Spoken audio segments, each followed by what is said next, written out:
Good morning students. Today I am going to explain electromagnetic induction. Before you have to understand this topic, you have to learn about Faraday's experiment. After that I will explain this topic.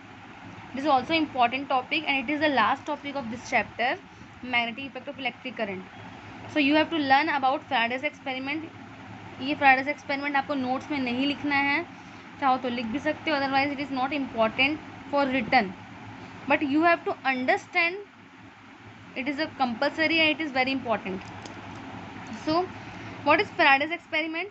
आपको पहले मैं audio में बता चुकी हूँ कि कोई भी फैराडे ने ऑरिएस्टेड एक्सपेरिमेंट से इन्फ्लुएंस होकर अपना एक्सपेरिमेंट किया.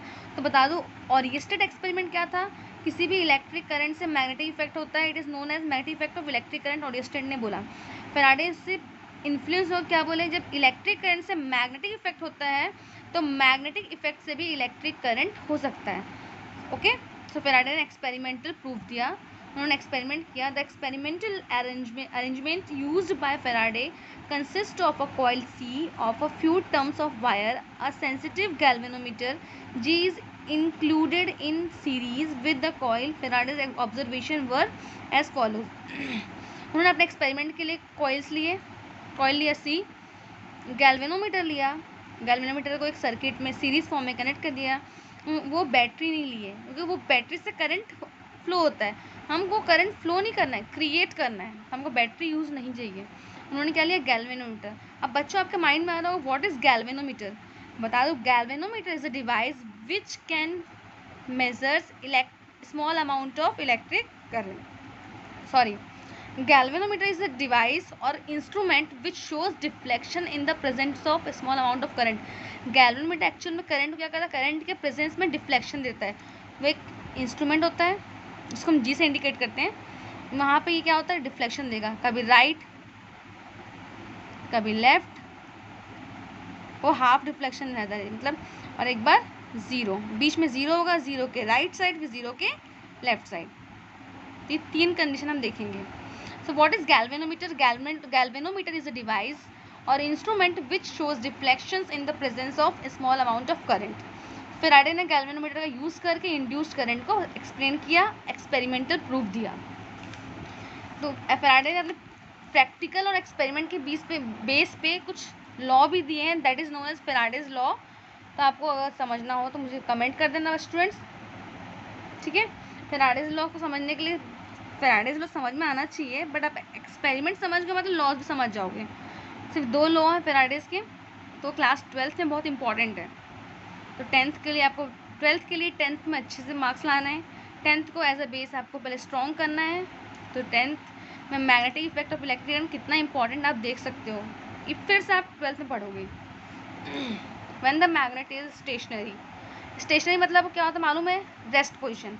When the magnet is at rest there is no deflection in the galvanometer. क्या बोल रहे हैं, डायग्राम देख लो, फिगर नंबर ए है, ये कॉइल है, गैल्वेनोमीटर सीरीज फॉर्म में, और ये बार मैग्नेट. बार मैग्नेट के पास में सिर्फ रेस्ट में रखा हुआ है, तो गैल्वेनोमीटर में ज़ीरो डिफ्लेक्शन, मतलब यहाँ पर कोई करंट फ्लो नहीं हो रहा है. जब यहाँ मैग्नेट रेस्ट पोजिशन में है तो यहाँ गैल्वेनोमीटर में कौन सा डिफ्लेक्शन है, zero. It means when the magnet is at rest or stationary, there is no deflection in the galvanometer.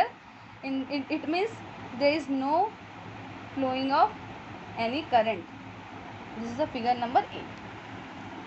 And you can see figure number 2, figure number B.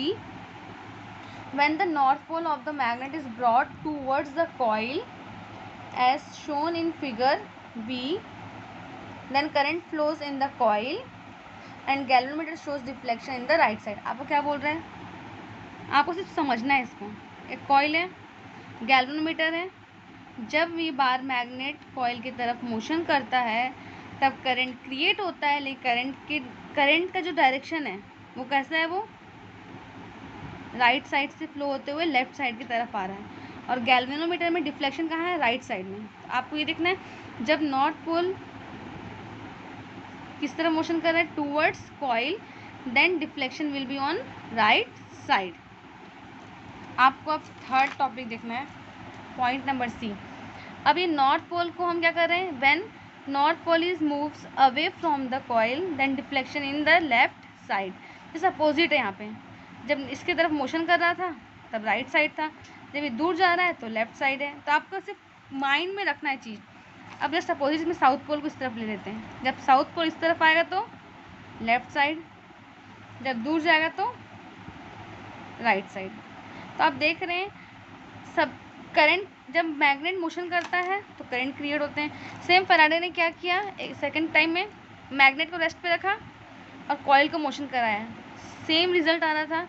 Deflection तब भी शो हो रहा था, जब मैग्नेट मोशन करता है फिर भी डिफ्लेक्शन शो हो रहा है, जब कॉइल मोशन करता है फिर भी डिफ्लेक्शन हो रहा है, और जब दोनों रेस्ट पे होते हैं तो डिफ्लेक्शन ज़ीरो होता है। मतलब जो यहाँ जो करंट क्रिएट हो रहा है that current is known as induced current. Induced current जो किस पे डिपेंड कर रहा है, relative motion between coil and magnet.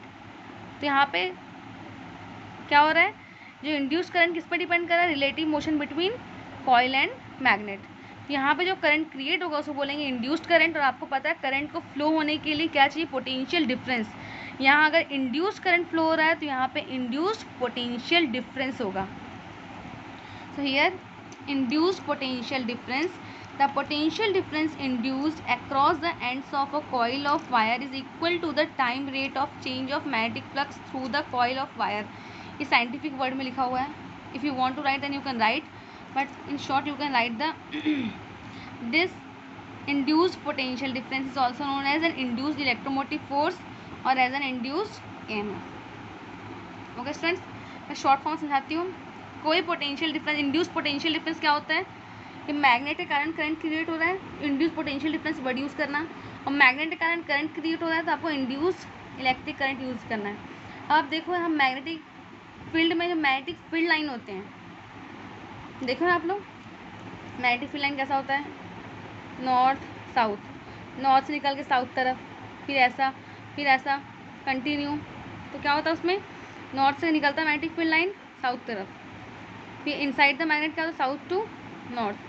जितने मैग्नेटिक फील्ड लाइन होते हैं that is called number of total number of magnetic field line is known as magnetic flux.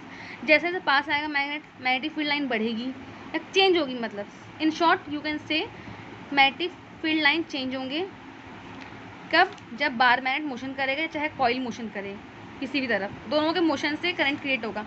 आप बोल सकते हो कि मैग्नेटिक फील्ड लाइन चेंज होगा, तो magnetic field line total number of magnetic field line is known as magnetic flux. The potential difference induced across the ends of a coil of a wire is equal to the time rate of change of magnetic flux। ये this is also known as Faraday's first law।